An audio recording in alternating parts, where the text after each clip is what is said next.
Quique Infame es historietista e ilustrador que se inició en el fanzine Zócalo y que luego publicó en cabeceras como Tos, El Balancín, Dos veces breve y otras. De su obra como autor completo destaca la serie Morirse en Bilbao. Ha destacado también como divulgador. Desde 2010 condujo tertulias con autores organizadas por Euskal Irudigileak y también en otras dentro del programa Basauri Comic y del Salón del Cómic de Getxo. También ha realizado abundantes presentaciones de novedades en la librería Joker de Bilbao. Desde 2012 mantuvo una sección dedicada al medio en el sitio web bilbao24horas.com, generalmente con formato de entrevista en la que repasaba la obra de un autor o analizaba una de sus obras con motivo de su publicación. Y parte de esas entrevistas han sido rescatadas en el sitio web asociado El Portal Luco. Desde 2013 ha colaborado con publicaciones sobre cómic como Z, antes Zona Cómic, El Balancín, Cuco o TVosfera.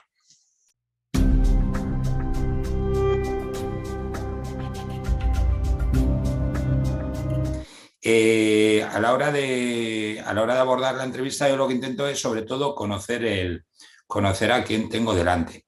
Mi camino dentro de las entrevistas empieza primero con las charlas. Hace 16 años, 15-16, comenzamos una aventura que fue fundar la Asociación Profesional de Ilustradores de Euskadi, con Dani Maiz, Javier de Isusi e Íñigo López. Entonces soñamos con una cosa que eran las charlas del Café Gijón, que eran unas antiguas charlas en bares que se hacían entre literatos. Y teníamos la idea de poder hacer lo mismo con ilustradores, que es el camino, que es el campo que nos es más cercano, y el lugar en el que conviven, que son las librerías. Y cuando pudimos hacerlo, Dani, que era entonces presidente, me dijo, oye, ¿te ocupas tú de esto? Y era algo que no era mi vocación, pero realmente se convirtió en lo que más me gustaba. De hecho, yo intenté empezar siendo autor, pero tenía más voluntad yo por hacer que la gente porque yo hiciese. ¿Vale? Entonces, realmente ese ha sido un poco mi camino, que dices tú, bueno, pero bueno, eso luego lo comentamos. Sin embargo, hay un momento en el que nace mi hijo mayor, que me ofrecen colaborar con una web. Antes había visto cómo había autores que me gustaban, que no les hacían entrevistas. Y yo vengo del fanzine, que luego lo comentaremos y demás, háztelo tú mismo. Y de repente me planteé, vale, pues si no se le hace entrevista a este señor, pues le voy a hacer yo la entrevista. Pero por darme el gusto de conocer las respuestas.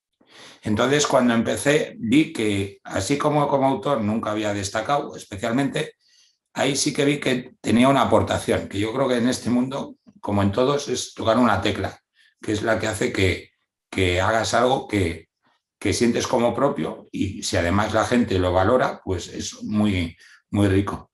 Decían que Harvey Kurtzman empezó con Maz porque estaba haciendo tebeos en EC Comics de tipo hazañas bélicas, o sea, de guerra y demás, y pensó que hacer unas historias de humor, pues que sería bastante más llevadero que toda la documentación que exigía lo otro. Y se dio cuenta que se metió en una batalla más grande que la anterior. Y a mí es un poco lo que me pasaba. Yo pensaba, cuando nació mi hijo, digo, bueno, pues con un biberón no va a poder dibujar, pero podrá hacer entrevistas. Y luego vi que me llevaba más tiempo que dibujar, pero lo disfrutaba mucho. ¿Por qué? Porque tanto en las charlas como en las entrevistas lo que descubrí es que me gustaba más la parte de documentación que la parte ya escenográfico o de hacer la entrevista. O de hacer una presentación o lo que sea, porque lo que me gusta mucho es meterme en el mundo de con quien estoy hablando. Entonces, creo que lo bonito de hacer entrevistas es aprender de otro. Creo que hay un error muy común, y es que siempre he pensado que nadie va a ver una charla por el que modera. Tú vas a ver una charla por el por el que dibuja, por el guionista. Entonces, mi punto de vista es, creo que lo comentabas antes, es que en la entrevista tú eres un canal de transmisión. En lo particular, a mí hay cosas que me molestan. Por ejemplo, hay prólogos en los libros, no solo de cómics, sino en todos, en los que el escritor del prólogo habla más de sí que del autor de la obra. Y eso creo que a mí me echa un poco para atrás como lector. Entonces, yo creo que cuando hago una entrevista, intento que el protagonista sea el que tiene algo que contar.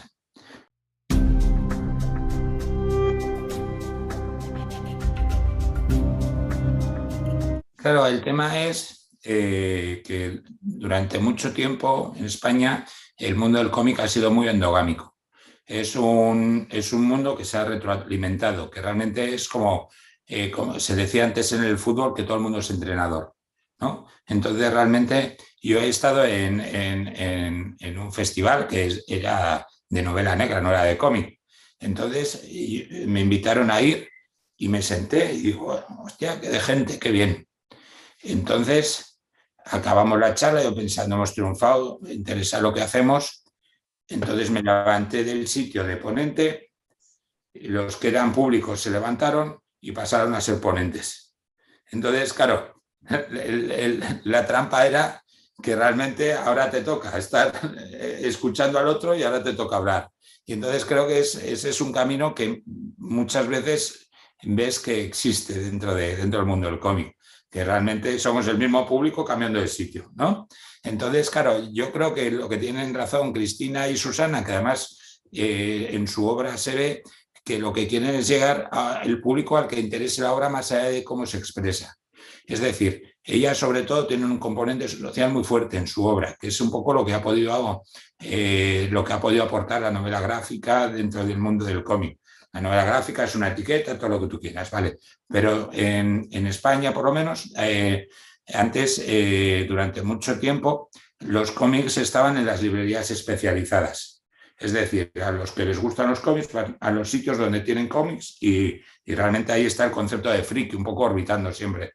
Pero realmente con la novela gráfica, sea más o menos un invento de una etiqueta o lo que tú quieras, lo que se hace es que consigues ya a un público generalista.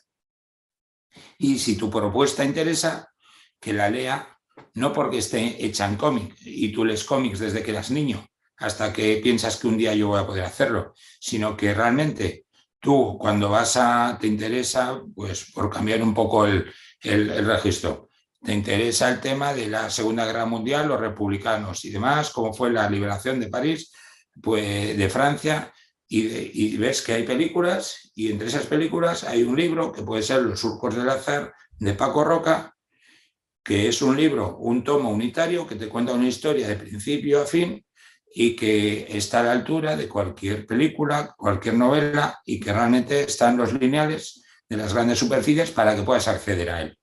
Lo mismo pasa, hablabas de Cristina Durán con el día 3, que habla el día 3, que habla de la situación que se dio cuando hubo el accidente del metro de Valencia, o la historia con su hija, una historia muy personal, muy desgarradora, que realmente pudo contar porque la novela gráfica se abría no a contar historias de género que se cuentan en función de un formato y de una continuación de una serie, sino de las necesidades del autor o autora de expresarse.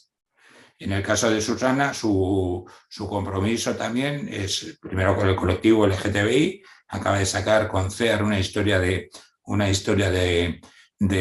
refugiados que intentan salir de unas situaciones muy difíciles para encontrar, que igual en España también les cuesta encontrar su espacio. Y son historias humanas, historias adultas que pueden llegar a un público mayor que al que estábamos acostumbrados los que crecimos haciendo cómic y queríamos ser dibujantes. Y entonces yo creo que esa es una batalla que es importante por todos los frentes, para todas las partes implicadas en el proceso.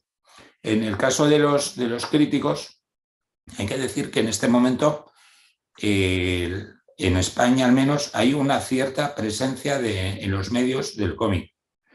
Eso yo creo que es bueno y bueno, y además genera una sensación de normalidad que creo que es muy positiva. Tanto es así que muchos escritores miran con envidia al cómic. Que dices tú, madre mía, ¿cómo tienen que estar los escritores para ver con envidia al cómic?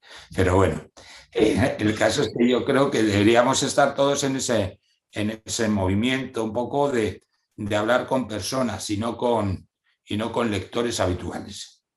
Entonces creo que a nivel de charlas, a mí me encantaría llegar a un público mucho mayor, porque realmente tú ves que las charlas también de cómic muchas veces son presentaciones muy concretas con un público muy reducido, que dices, pues ¿por qué no puedes acceder? O sea, tú ves una presentación de una película y ves gente. Hablábamos antes de Borja, por ejemplo. Yo me acuerdo de una charla tuvimos en el que no estuvimos 4, o sea, que eso te pasa, vamos, a veces, ¿vale? Y luego bajamos a la calle y de repente había en una tienda de ropa pues un algo, y estaba petado, y decía Borja, ¿y por qué no? Quiero decir que en su caso, por ejemplo, su ambición es, ¿por qué no podemos llegar a esto? No conformarnos con ser los que somos, los militantes, sino poder llegar a un público mayor, que probablemente las propuestas del cómic las acepten, sobre todo si llegan a otros medios. En el caso ahora, por ejemplo, ahora hay como una especie de tendencia, ¿no? Con el tema de Netflix y las plataformas. Y es que han encontrado un filón en el cómic, sobre todo ideas que funcionan, narrativamente potentes, que trasladar. Porque quizá la idea de las plataformas es buscar ideas locales potentes que extrapolar a un público más global. Entonces, a un nivel autóctono, a nivel estatal, en España ha habido propuestas que se han convertido en series. Hablamos de Paco Roca, su cómic sobre el tesoro del cisne negro se ha convertido en una serie que dirige Amenábar, nada menos. Víctor Santos, un autor valenciano que vive en Bilbao, consiguió que Netflix hiciese la adaptación de Polar, y que primero lo publicó Dark Horse. Entonces realmente no hay barreras. Y realmente, claro, si ese mercado se abre, realmente lo bonito tendría que ser que llegase al cómic. Que eso curiosamente me decían en Joker, que es una librería de referencia aquí en Bilbao, que luego, bueno, como todo el mundo sabe, el mundo es un Bilbao más grande, ¿no? Entonces, en Joker había un día hablando sobre la pandemia y decían, pues los chavales han vuelto con el manga con mucha fuerza a raíz de la pandemia, porque han visto mucho anime y han ido a las fuentes. Y dijo, pues yo creo que eso es bonito, vamos, que realmente sirva para llegar, que a veces no sabes si una película de Marvel, Disney, consigue atraer nuevos lectores hacia el mundo del superhéroe o no, o si el hecho de hacer una adaptación de Arrugas hace que lleguen, de nuevo de Paco Roca, hace que llegue también a acercar la novela gráfica a un público que es el público natural. Es decir, no es buscar gente despistada, que yo creo que alguna vez he comentado que, claro, cada uno tiene que saber dónde está. Si tú intentas que a la entrada de un cine, si tú, un señor que le gusta el Capitán América, le dices, ¿qué película tengo que ver? Y tú le dices, esta es una película iraní maravillosa, una fotografía fantástica, no sé qué, no sé cuál, y le dices, pues voy a verla. Y él dice, bueno, pero es que yo quería ver el Capitán América. O sea, realmente creo que hay un espacio para todos los públicos, afortunadamente hay un espacio para todas las historias, y lo bonito es que convivan entre sí. O sea, realmente yo creo que tiene que haber que cada lector o lectora encuentre su público, o sea, encuentre el libro el hilo del que tiras para seguir leyendo.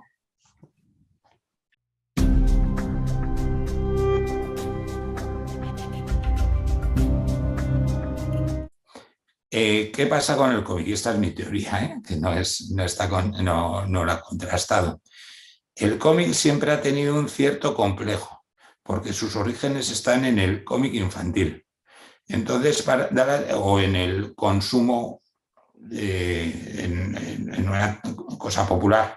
O sea, que a mí me parece, a mí me fascina, pero bueno, pero entiendo que hay un cierto complejo de decir, no, el cómic es más que todo eso.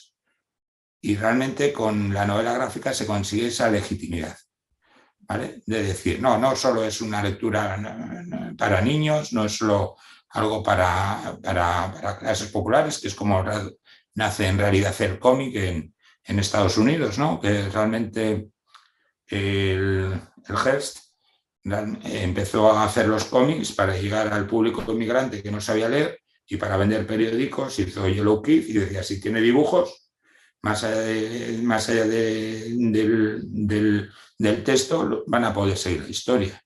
Y entonces realmente yo creo que eso ha quedado un poco así.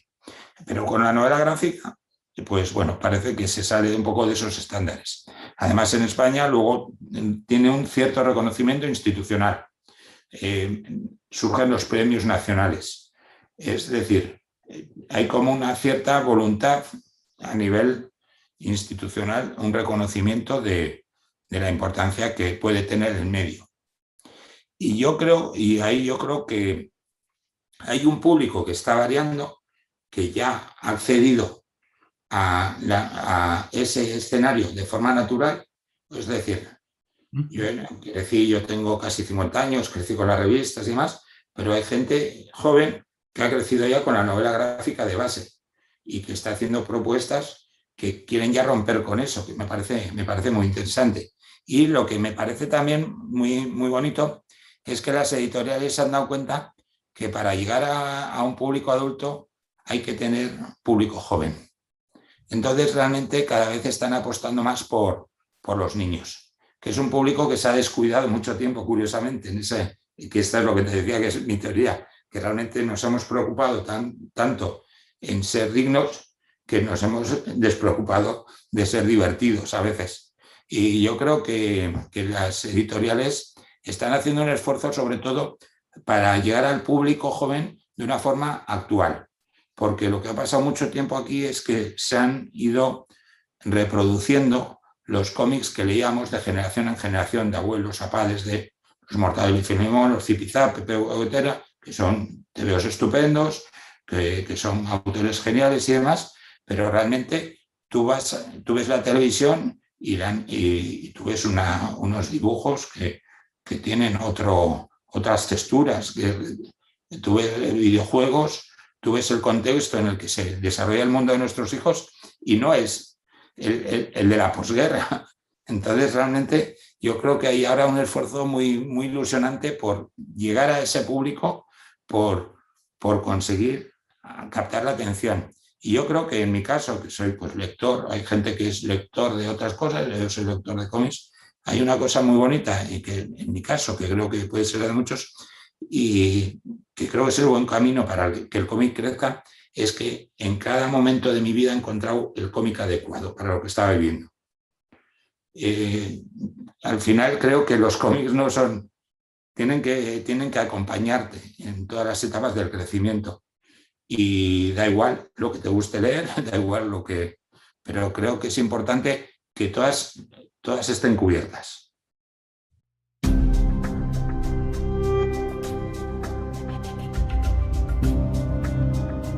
Sí, a ver, hay dos temas. Un día en una charla con Ata de Outsider, que luego os enseñaré algún libro de él, porque él viene del fanzine. El otro día comentaba contigo cómo hay para aquí un referente, es la revista El Temeo, que es una revista que lleva 35 años, creo, bueno, que es un fanzine, vamos, o sea, se hace por voluntad de los autores, algunos han trascendido, como Mauro Intrialgo, como el propio Ata, como Simónides, por ejemplo, son hitos, y otros no tanto, ¿vale? El caso es, Ata me decía un día, ¿qué es lo mejor y lo peor de los fanzines? Y él me decía, lo mejor es la libertad, lo peor es la falta de crítica, porque no hay filtros. O sea, realmente, claro, en el mundo editorial hay una serie de filtros que tienes que ir pasando.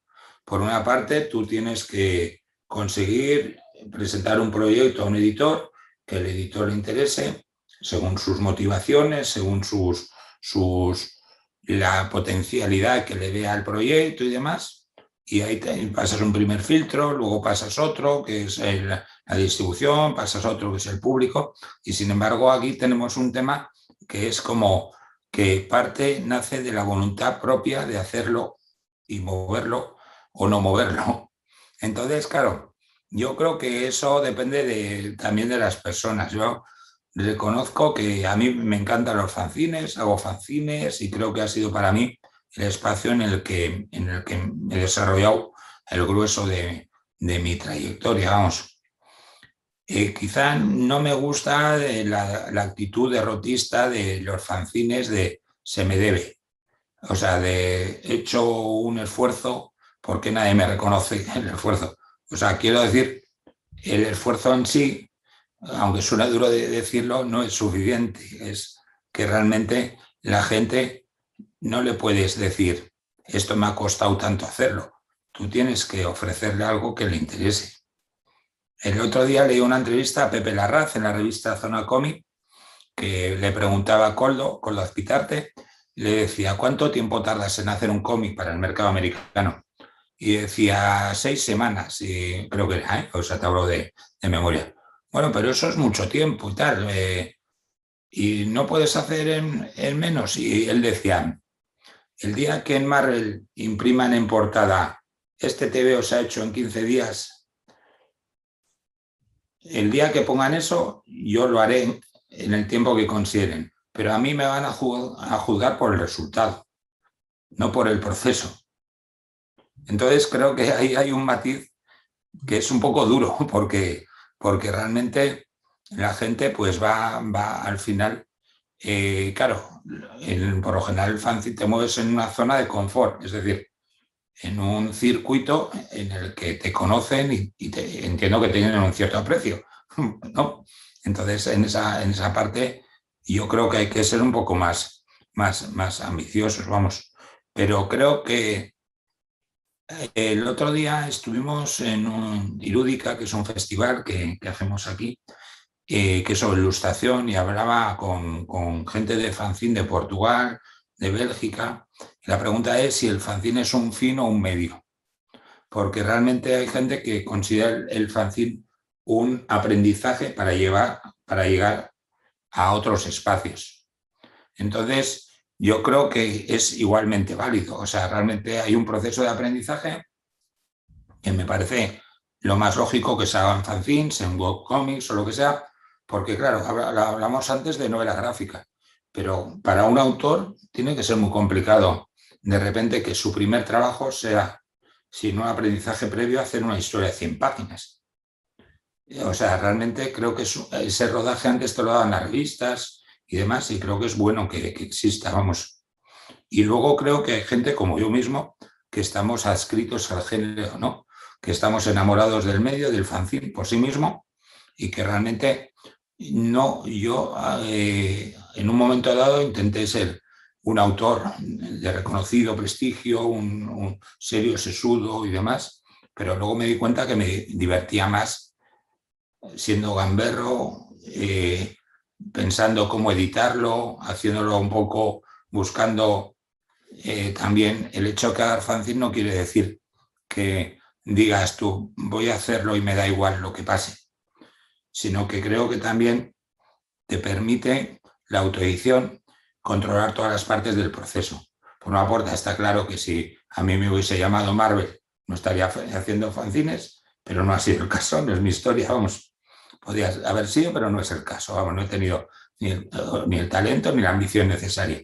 Pero creo que en el mundo del fanzine, pues voy haciendo y voy buscando unas reglas que me sean en las que me encuentro cómodo, pero tampoco dejo de ser exigente. Y ahí volvemos un poquito a un tema que hablabas antes. haciendo autoedición, haciendo fanzine, me ha tocado ocuparme de todas las partes del proceso. Y eso me ha hecho valorar mucho, sobre todo la promoción, difusión, distribución, que es algo que muchos autores dan por supuesto, consideran que no es su trabajo, que su trabajo acaba cuando acaban el libro. Y sin embargo, creo que es una parte, tal como yo la entiendo, muy relevante, que cuanto más se entienda que al final un cómic está vivo cuando llega al lector, no cuando está hecho, pues creo que es cuando completa su circuito. Entonces yo creo que ahí creo que es importante que todos lo veamos como partes necesarias para llegar a que al final tú cuando haces ya sea un fanzine con 50 ejemplares o un TVO con 1000, 3000, 50.000, lo haces con una ambición de ser leído, no para demostrar que eres capaz de hacerlo. Desde mi punto de vista, que creo que puede ser tan respetable como la de que el que opine que realmente no, un autor es sobre todo un autor, más allá que hay alguien detrás.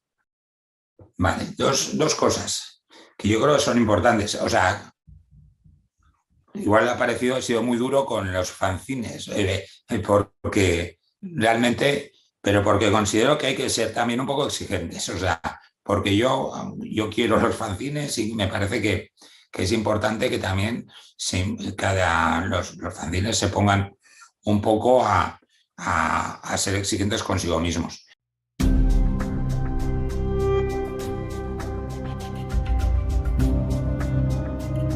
Yo soy de Bilbao, no todo el mundo puede decirlo, pero yo sí. ¿Vale? El caso es que hay gente que es de Madrid y hay gente que es de Barcelona. Ahora mismo, o que es de Guadalajara, México. Y tú vas a un festival, tú vas a otro festival, tú vas a otro festival y tienen las mismas novedades.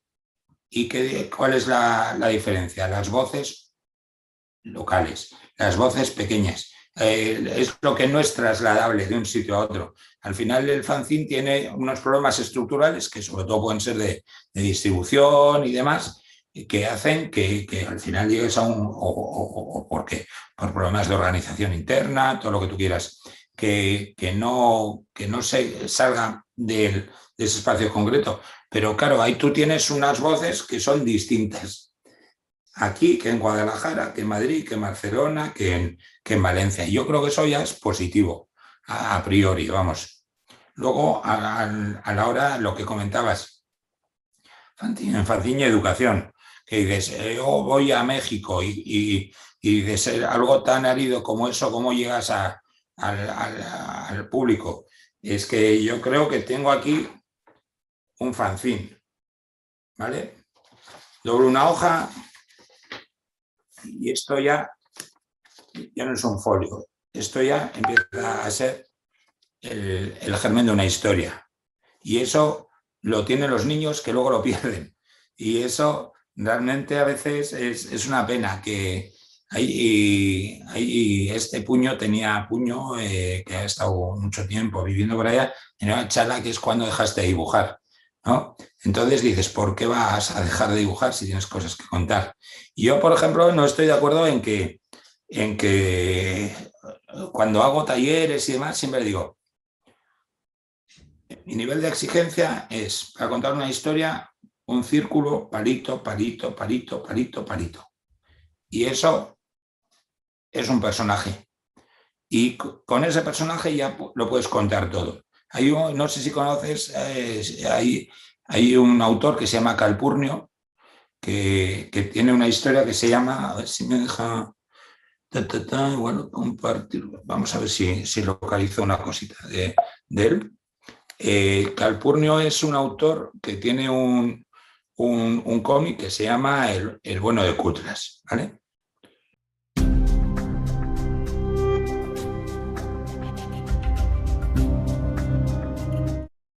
Mira, esto es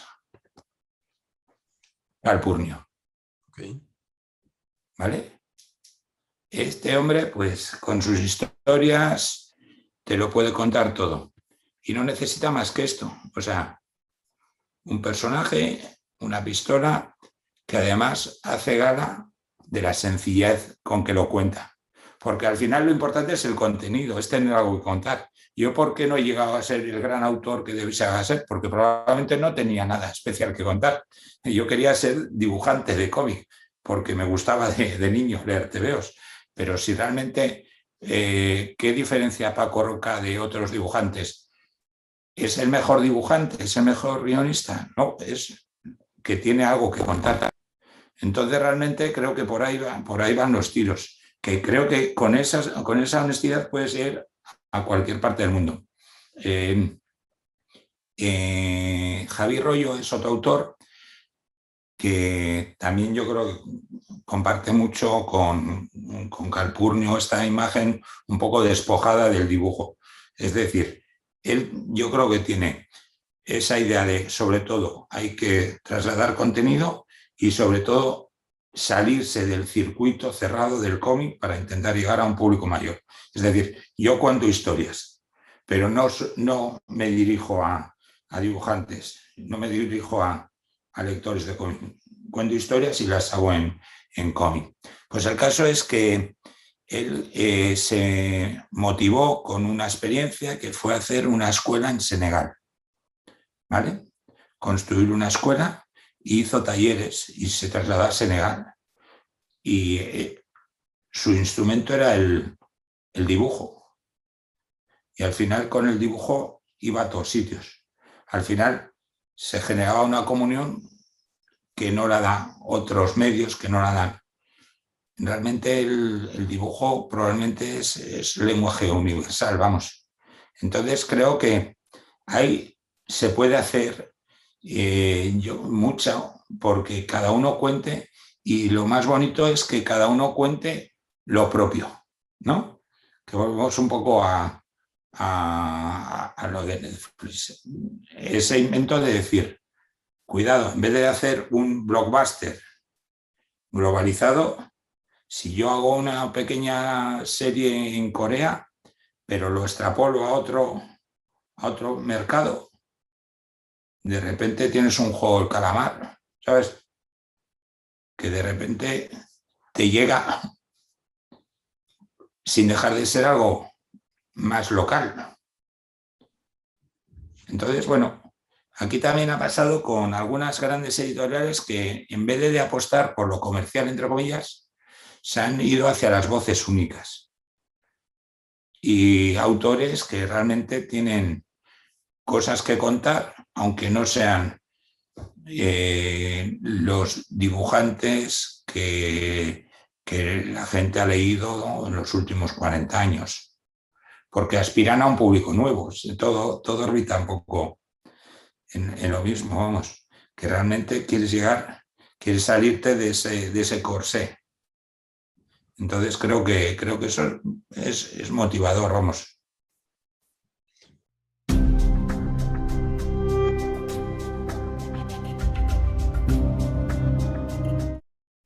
Hombre, yo entiendo que tiene que la voluntad también tiene que venir, lo que dices tú, de los intermediarios, ¿no?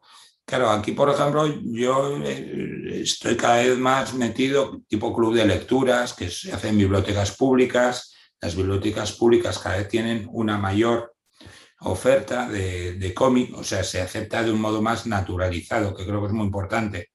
Que claro, tú no es solo que digas tú, está muy bien que los chavales lean, pero si tienes un cómic que te cuesta no sé cuántos euros, pues tienes que darle otras opciones. Entonces, claro, aquí lo que sí ves es que hay gente que se está implicando mucho y se está poniendo las pilas porque está descubriendo ese mundo. O sea, quiero decir que realmente es también para ese bibliotecario, ese maestro, tener un poco apertura de mirar de lo que sucede a su alrededor. Porque claro, es que es el mismo caso que te decía antes, que aquí ha pasado mucho. Claro, nosotros, yo he leído tebeos de Mortadelo y Filemón, Zipizape, que son buenísimos, pero que se hicieron en la posguerra. Entonces, claro, ahora tú le dices a un chaval, tienes que leer un cómic, y luego pone la tele y ve Hora de Aventuras, ve el Steven Universe, los Green, y todo es un festival. Y de repente te dice, no, esto tienes que poner más voluntad, tienes que hacer y tienes que leer. Y además son chiquitines y son...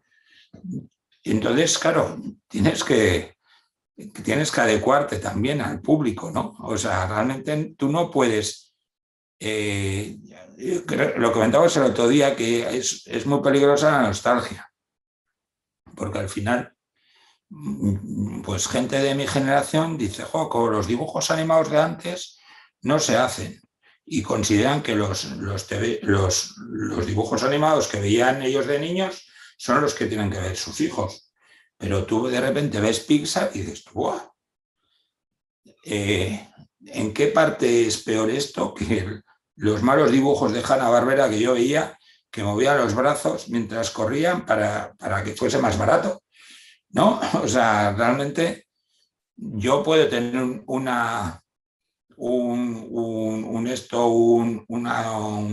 acercamiento muy sentimental con el personaje, pero creo que el oso Yogi no es una animación que está a la altura de Coco, no sé cómo decirte.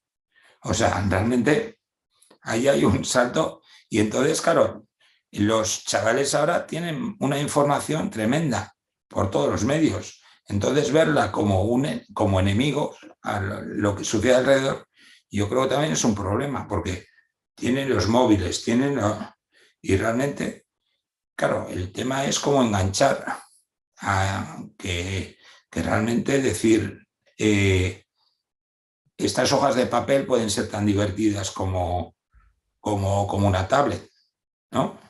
Entonces tienes que darles también recursos para quererlo, no es solo decirles tú. Claro, es que el cómic no está cumpliendo su función porque pues realmente tienes que adecuarte a lo que ellos están demandando, porque entiendo que por ahí también tendréis animación brutal, o sea, gráficamente además se está cogiendo unos registros muy rompedores que vienen de otros espacios. O sea, yo cuando era chaval, te hablaba antes de Víbora, estaba Dave Cooper, que hacía cómic alternativo, y ahora ves dibujos animados de Dave Cooper que lo ven mis hijos. O sea, realmente ha habido un trasvase en el que el Bob Esponja, tú lo ves como adulto y dices, coño, aquí me está tirando unos dardos que no son solo para los niños. Aquí vienen de otros frentes, estacadas, que viene de la contracultura, gente que está lanzando otros mensajes. Entonces yo creo que claro, para empezar, yo creo que bueno, al final también yo creo que aquí hemos tenido suerte de, por ejemplo, ya has visto que insisto, Paco Roca, pero es que ha sido muy buen embajador del cómic. Quiero decir que ha sido una persona que ha sabido llevar y ha sabido decir a cada uno la misma historia, pero como necesitaba escucharla. Entonces, al final, claro, es importante encontrar embajadores adecuados. Claro, sobre todo, encontrar puntos de entrada. Y lo que te decía antes, hilos de los que tirar. Porque al final no es solo decir lo de ahora, lo de antes, sino, o sea, yo no descarto lo de antes, porque me parece que hay joyas. O sea, a mí me encanta descubrir. Hay un TVO de los años 50 de aquí que hacía Eugenio Giner, Inspector Dan, y me encanta descubrirlo, yo qué sé, pero realmente hay que tirar de hilo para ver lo que tiene sentido y separar el polvo de la paja. O sea, hay cosas buenas ahora, ha habido cosas buenas antes y hay que saber convivir con ellas. Pero bueno, desde luego yo creo que al final para llegar a los chavales hay que entenderles lo primero y ver un poco cuáles son sus inquietudes. O sea, que realmente un poco bajar del pedestal, para tampoco, porque realmente si no se convierte en libro de escuela, el cómic, que realmente yo creo que todos, más allá de donde hayamos nacido y en qué época, hemos odiado los libros que te obligaban a leer, ¿no? Entonces creo que hay que salirse un poco de eso.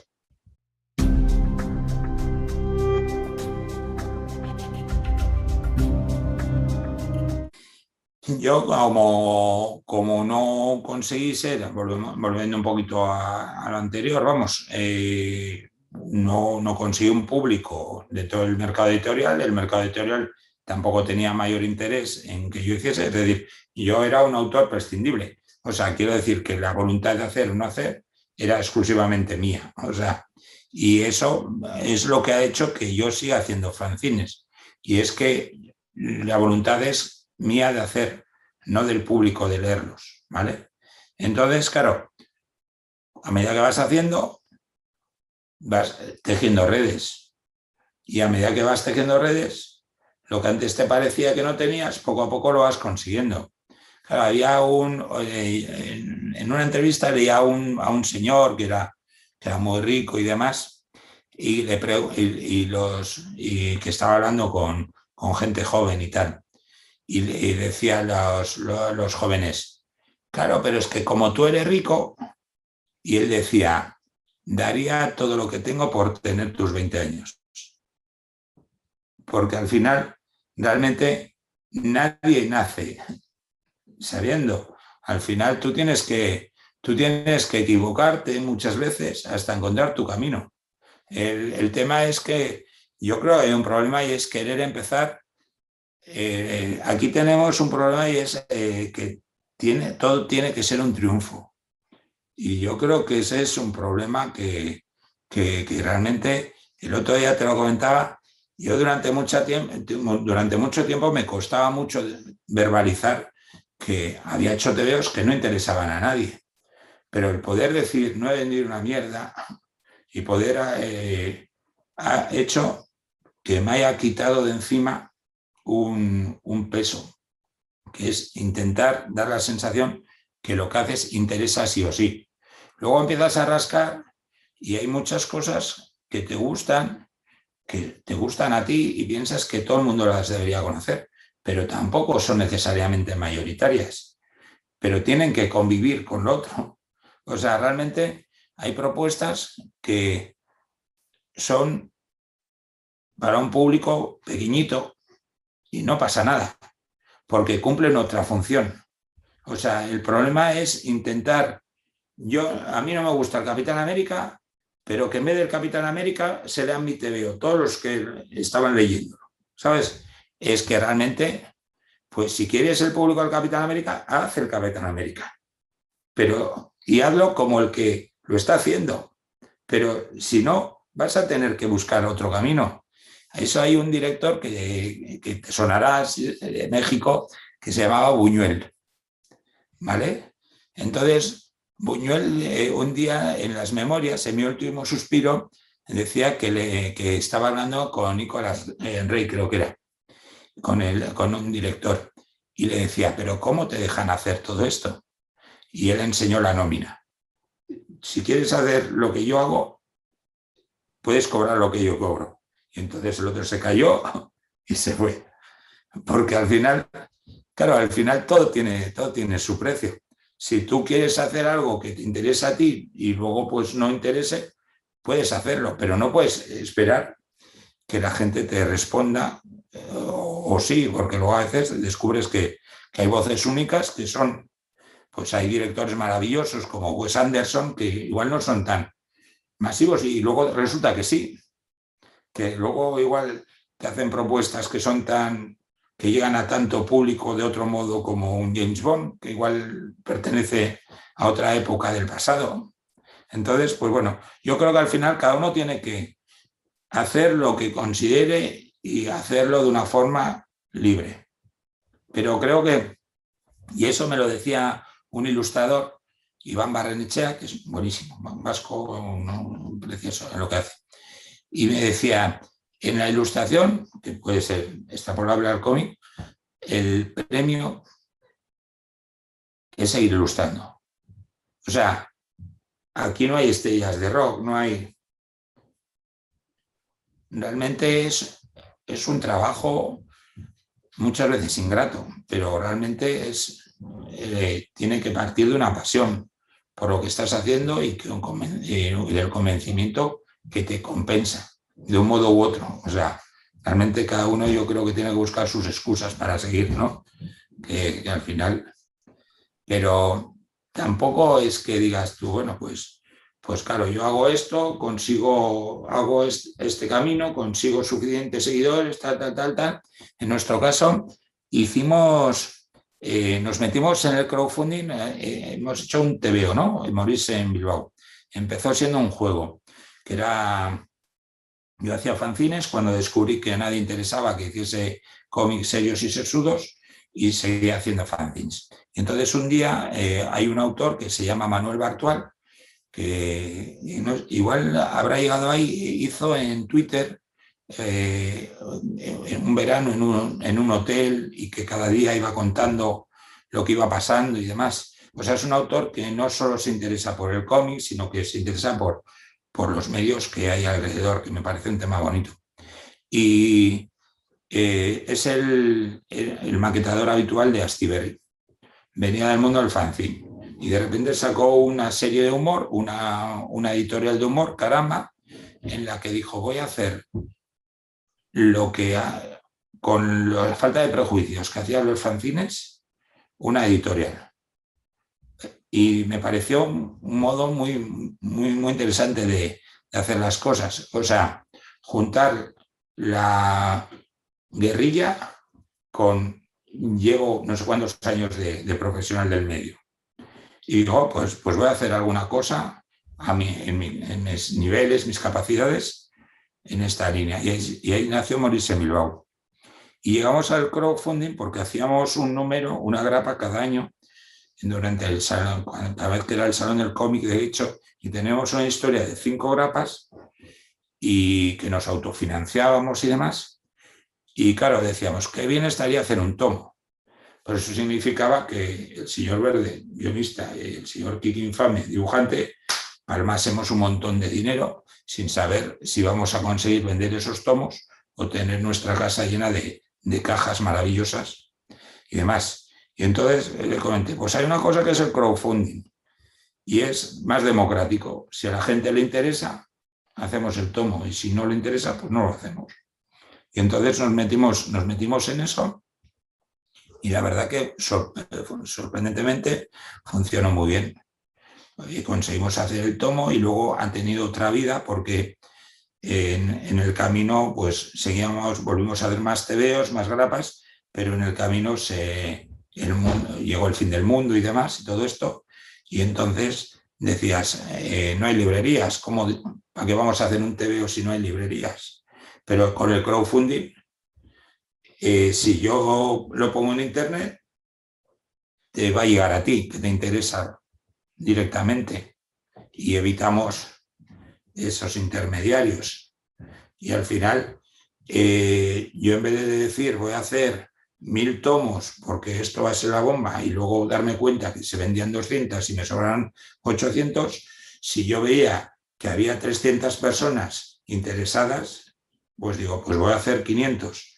Tengo ya pagados los costes con esos 300 y los 200 pues pueden llegar a otro público. Entonces realmente el crowdfunding nos permitía conocer un poco cuál es la capacidad real de llegar a otro público. ¿Que no es fácil? Pues está claro que sí. Pero claro, yo ten en cuenta que además, lo que decíamos antes, yo me he hecho entrevistador, ¿no? Al final acabas conociendo autores, acabas conociendo gente, les pides un dibujillo para hacer una postal y te la hacen. Y al final, claro, yo me quedé con una idea que era muy de los fanzines de los 90. Y es que hacían unas portadas maravillosas, autores invitados, y luego lo leías por dentro y el tema era una mierda. Pero ya te lo habían vendido, ¿no? Y dije, estos tíos son unos genios, esto es lo que quiero hacer yo. Entonces, claro, yo iba pidiendo portadas a dibujantes que me conocían o que les ponían en el compromiso, y luego ya lo había vendido el TVO, ¿no? Entonces, claro, la gente dice, oh, si consigues que un autor te lo haga, pues oye, que este señor me lo ha hecho, pues sí, pues qué gracioso, pues te lo hago otro. Y al final vas creando también una especie de juego en el que va participando otra gente y va entrando en la ecuación muchas personas, ¿no? Y yo creo que eso a mí me ha divertido mucho. Y yo creo que a la gente también, o sea, que al final lo han entendido así, porque al final en vez de querer ser, pues dice, pues mira, pues esto es lo que es, y es una macarrada, pero me entretengo con eso y la gente lo ha entendido perfectamente. Y lo importante es, yo creo, que intentes ser lo que eres, ¿vale? O sea, no más de lo que eres, ni menos, ni nada. O sea, que realmente seas fiel a ti mismo, hagas, como en nuestro caso, las historias de Leire Riscal, una mercenaria en el 2036, o hagas el florecimiento del membrillo en otoño, ¿sabes? Como podía ser el sol del membrillo de Víctor Erice, que también está bien, ¿eh? No te digo que no. Entonces, pues bueno, al final realmente cada uno tiene que encontrar su espacio. Y claro, lo que no puedes pretender es, acabo de sacar el primer fanzine y decir, joder, pues ¿cómo lo has hecho? Pues hombre, soy más viejo que la tos, que algo me habré llevado por el camino, ¿no?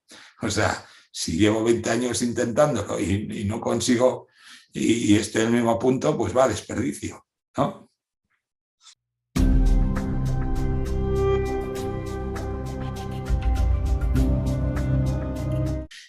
Yo he vivido un poco en primera persona el trabajo con instituciones. Hay una cosa, a mí me encantan los libros sobre cómic, no los cómics, sino los libros sobre cómic. Y durante mucho tiempo el corpus teórico sobre el cómic ha recaído sobre instituciones. No necesariamente que hayan conseguido una gran difusión. A mí me encanta encontrar catálogos de exposición, ¿vale? Porque hay maravillas de temas de lo más diversos. Y es que de repente un señor, pues como puede ser Pepo Pérez, consigue que una institución haga un estudio sobre los 10 años que pasaron de los premios nacionales. Y te hace una exposición maravillosa, que es efímera, con un catálogo que queda. En la Semana Negra de Gijón está la voluntad de Ángel de la Calle, que además suele trabajar con Paco Taibo, que también es mexicano, vamos. Y todos los años hacen un libro teórico, que son joyas que al final están escondidas. Uno de los principales, trabajar con instituciones, según con institución, en mi caso con el cómic vasco, tuve la oportunidad de hacer una historia sobre el cómic vasco desde 1975 hasta la actualidad. Y la verdad que, bueno, ahí descubrí dos cosas. La primera es que no es lo mismo escribir que ser escritor. Entonces, me di cuenta y sobre todo me di cuenta que me gustaba mucho, que es algo que ya había intuido por el tema de las entrevistas, la parte de la documentación. Claro, al final hacer ese libro fue levantar todas las piedras del camino. O sea, yo lo que he visto es que a la hora de hacer un trabajo, como ahora estoy haciendo uno sobre los carteles en Vizcaya, el proceso es intentar empaparme de todo, levantar todas las piedras que puedo y luego pensar, pero esto no voy a saber darle un hilo, una continuidad, y luego ves que el hilo se va formando prácticamente solo. O sea que realmente es la propia documentación la que te da la pauta y que las cosas se van descartando solas. A mí me parece que es un trabajo precioso. O sea, luego escribir no se me da bien y todo lo que tú quieras, pero la parte de conocer un poco cómo se hacen las cosas me parece precioso, sobre todo porque no hay mucho escrito ni en del cómic, que es una de las fuentes en las que del trabajo que suelo hacer, ni en ilustración, ni en diseño, que son un poco los ejes en los que veo que mi trayectoria, bueno, ha sido mi vida. No sé no sé cómo decirte. Lo que me di cuenta es que hay muy poco escrito, pero que los protagonistas siguen vivos. Y ahí puedes hablar con ellos y tú puedes luego, y realmente tienes un poco el compromiso de contar esa historia. Porque si a mí me ha costado encontrar esos libros, probablemente si yo no hago ese libro va a haber una referencia menos. Claro, a mí me parece apasionante el cómic vasco porque quizás si no lo cuente cuando me han dado esa oportunidad, no haya quien lo cuente. No porque yo sea bueno, malo o regular. Lo he hablado con otro autor que es de Cantabria, Jesús, y decía, pues es que realmente cada uno tiene que contar lo que conoce. O sea, quiero decir que te tienes que ver un poco obligado, ¿no? Sobre todo en donde yo estoy no es una provincia, no ha sido uno de los ejes fundamentales del medio. Probablemente Madrid y Barcelona hayan tenido, bueno, entiendo que en México pasará lo mismo, que habrá mucho México central y luego habrá mucha dispersión en los aledaños, ¿no? Entonces, los aledaños tenemos que contar nuestra historia, porque es la forma en de que se cuente. Entonces, muchas veces lo haces a través de instituciones y eso te da a veces el respaldo necesario para poder llevarlo a cabo y eso me parece muy importante. Y luego, sin embargo, lo que veo en las instituciones es que tienen unas jerarquías y unos tiempos mucho más complicados que en el sector privado. Entonces, claro, sus metas son distintas de una editorial que quiere vender cómics que de una institución que considera que ese libro tiene que ser publicado. En el caso de las instituciones, muchas veces el producto acaba cuando es publicado. En el caso de la editorial es cuando empieza su vida. Entonces, en mi caso, cuando he hecho un libro institucional, mi obsesión ha sido intentar que salga del circuito institucional, que llegue al gran público, porque al final es, bueno, ya has visto un poco, con el tiempo que llevas hablando ya te habrás dado cuenta que mi obsesión es llegar a quien le interese ese libro, no decir que lo hemos hecho. Entonces yo creo que es más complicado en el institucional que en el sector privado, en una editorial, que por otra parte es mucho más complejo porque yo en Astiberri vendo 200 ejemplares y dicen hasta luego. Yo en una institución hago 200 ejemplares, oye, pues ha estado bien el libro. Bueno, es un libro, vamos a por el siguiente. ¿Sabes? O sea, eso es muy honesto, yo creo. Pero es que es así. O sea, realmente yo sin vender puedo hacer más libros. Eso me di cuenta, yo hacía una revista para el Salón del Cómic, de hecho, que se llamaba El Balancín, que se entregaba gratis con la entrada del salón, cuando había entrada. Y hacía una tirada de 3.000 ejemplares. Claro, yo que me di cuenta, era una revista que hacía con cada número, había un montón de gente colaborando. Me di cuenta que era más fácil vender 3.000 ejemplares a una persona que vender 3.000 ejemplares a 3.000 personas. ¿Vale? Entonces yo creo que es la diferencia entre trabajar con la institución, que realmente pues lo vendes a una sola persona, ¿no? Para lo bueno y para lo malo. Pero creo que hay muchas joyas dentro de las universidades, dentro de los salones que no trascienden y es una pena porque yo he encontrado maravillas.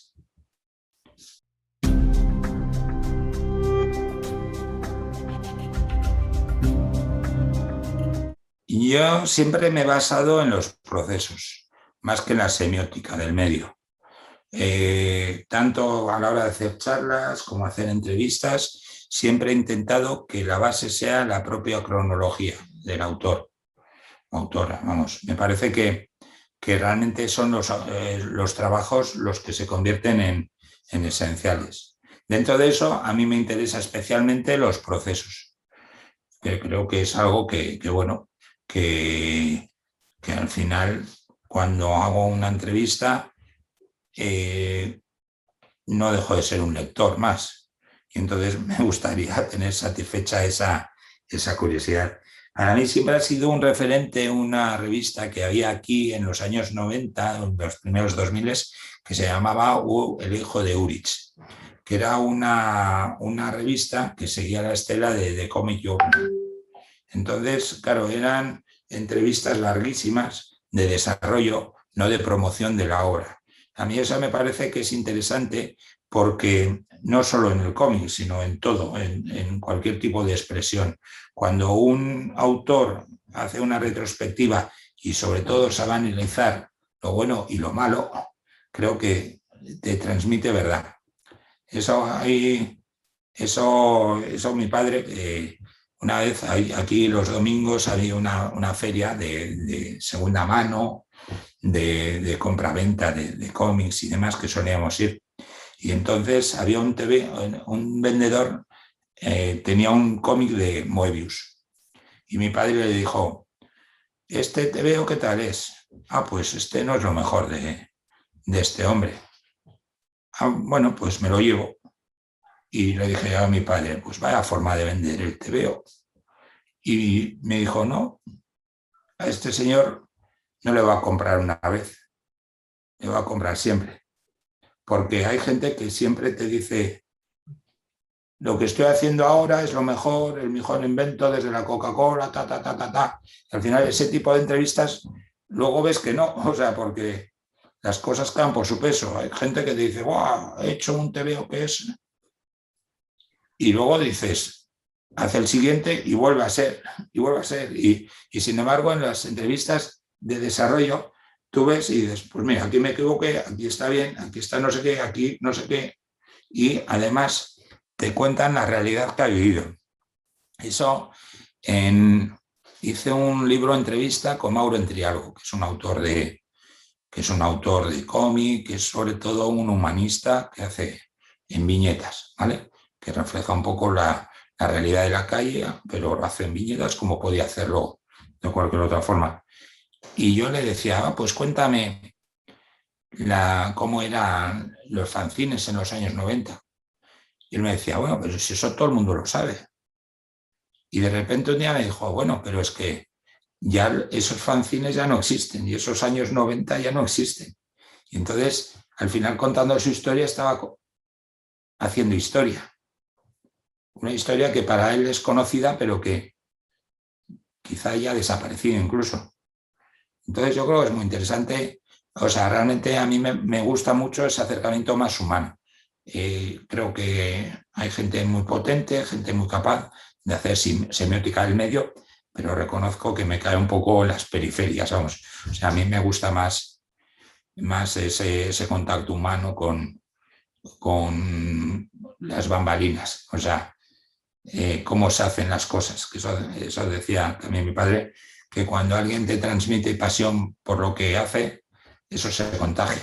Y da igual que haga tornillos, que haga cómics. Al final, si existe esa pasión, te lo crees.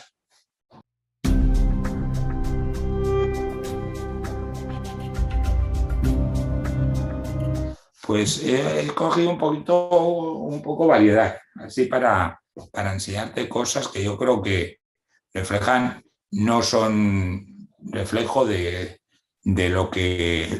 mundo, pero sí pueden ser de mis intereses, vamos. Por ejemplo, ahora mismo ha ganado el Premio Nacional de Cómic este libro, Primavera para Madrid, ¿vale? Tiene una cosa singular, antes te hablaba de Outsider, todas las páginas están impresas en oro. Habla de la corrupción en España en los últimos años.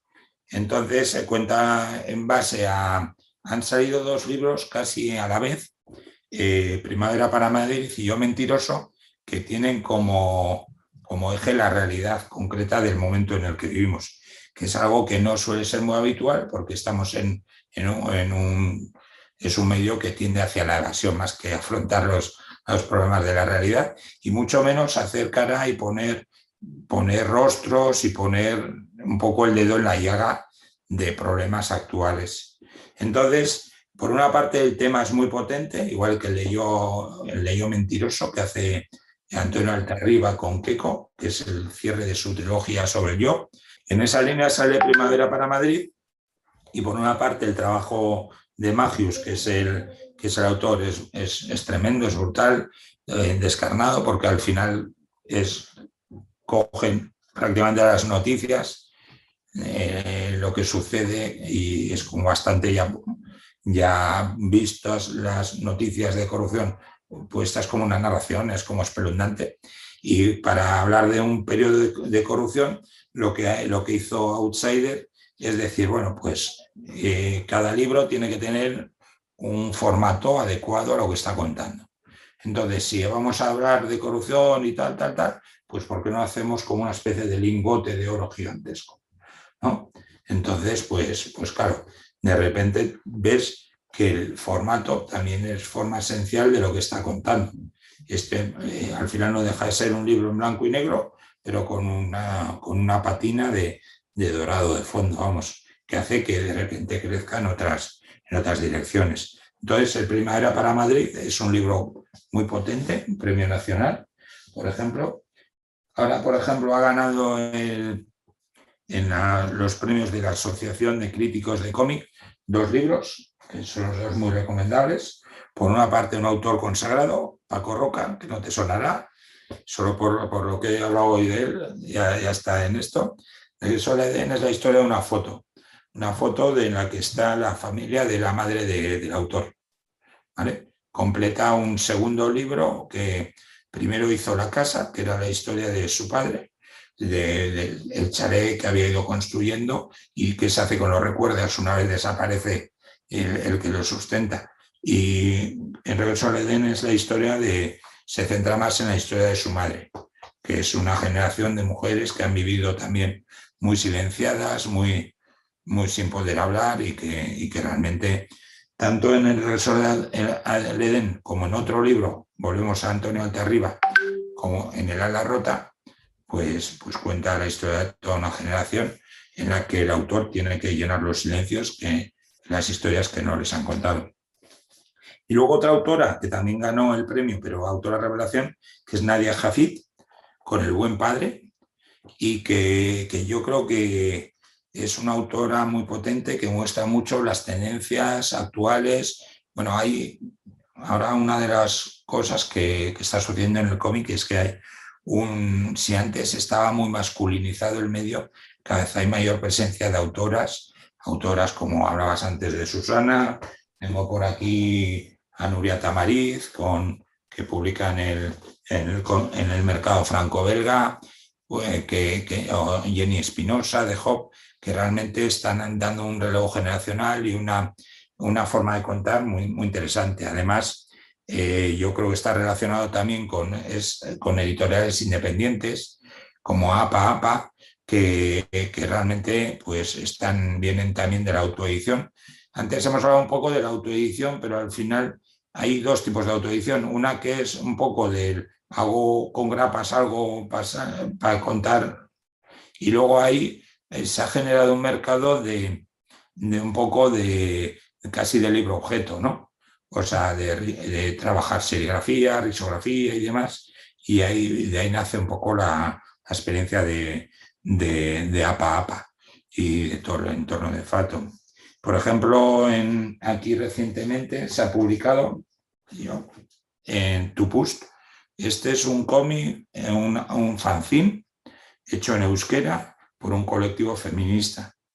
Entonces, me parece, este es el segundo libro que hacen, primero hicieron este otro, y me parece también una forma muy, muy bonita de conocer nuevas autoras, que sobre todo yo veo que igual es porque yo vengo de la ilustración y el cómic, que mezclan mucho sus caminos, y me parece que esa transversalidad me resulta muy, muy, muy enriquecedora, vamos, muy, muy divertida y muy fresca.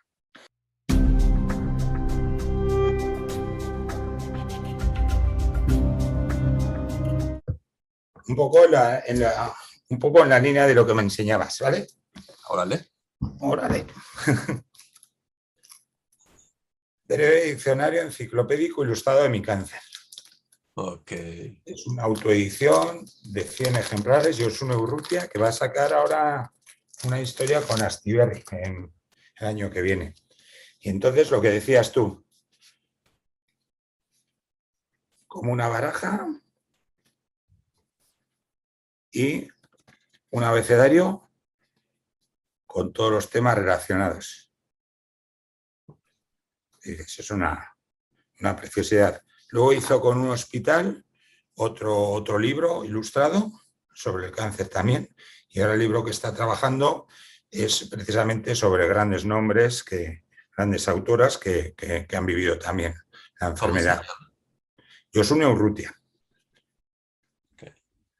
Y la verdad que, bueno, el año que viene oirás hablar más de ella, vamos, pero fíjate qué preciosidad. Un poco me ha recordado lo que me enseñabas, un poco a esto. La voy a buscar. Sí, más cositas así. Mira, esto se llama Hopper. Ah, ese sí lo vi, pero Sí, ya cuando ya se había vendido y todo. sí, este es Felipe y demás. Lo empezó haciendo como webcomic Ajá. y luego lo ha sacado en... Mira qué monada de tamaño. Sí, y realmente, si te fijas, cada página es una viñeta y es una historia como minimalista y demás. Y es una maravilla. Luego aquí, por ejemplo, este es un señor que es vaquero, que hace pues cositas así. Bueno, todo con bolsitas gana. Pero luego a mí me gusta mucho este tipo de cosas así chiquitinas, ¿no? Que son un poco DIN A6 y realmente pues con papel craft, jugar con los papeles, este tipo de cosas me parecen preciosas, vamos.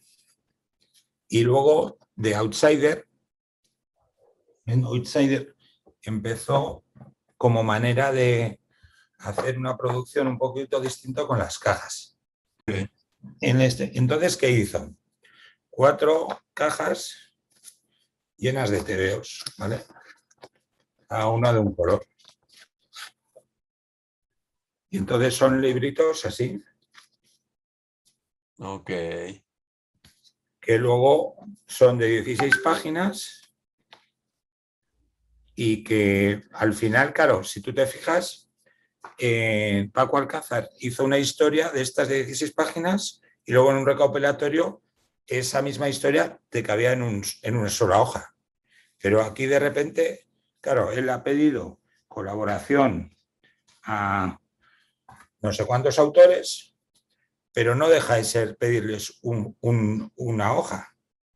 Pero como ha creado todo este mecanismo, de repente un tebeo que podían ser 30 páginas, de repente es un objeto precioso. Bueno, precioso no tanto, porque mis hijos, tengo 2 hijos guapísimos, de 7 y 9 años, tienen una cierta inquietud por esto, marrón y demás, y me empiezan a hacer preguntas insidiosas sobre los contenidos de los libros, porque como todos los libros que sacas tienen un componente de juego, pues los niños se interesan en exceso por ellos y luego me dice su madre, pero a ver, pero no puedes quitarlos un poco de... Y entonces hizo 4 y los 4 hacían Luego además se podían juntar y hacer como un escenario. Bueno, esto lo tengo cerca, ¿eh? Luego ya has visto que...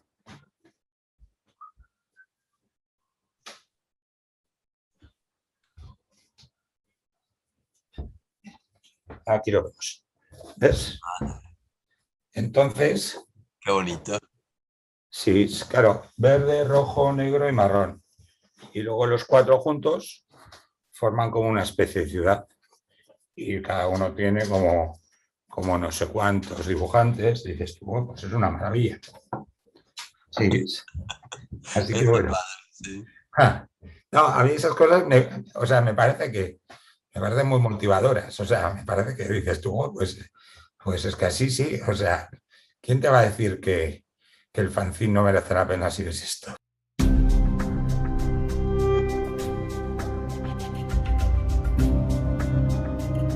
Yo creo que al final es que cada uno haga algo en lo que crea, porque al final no hay tanta recompensa. O sea, realmente, claro, tú ves, y si publicas en Estados Unidos, pues, o publicas en Francia, pues es un trabajo. Pero si no, es lo importante que sea para ti hacerlo. Entonces, ¿para qué vas a hacer algo que no es? Si al final hay un problema en España y es que hay pocos lectores. El otro día leí que decía Paco Roca, hablaba de 3.000, como que hay. Entonces, tiradas de 3.000, pues claro, pues realmente en cualquier otro producto, hacer tiradas para 3.000 personas en un país, no sé cuántos millones de personas, el interés es residual. Entonces, lo que vas a poder sacar económicamente de eso tampoco va a ser muy clarificador. Entonces, por lo menos haz lo que te guste, ¿no?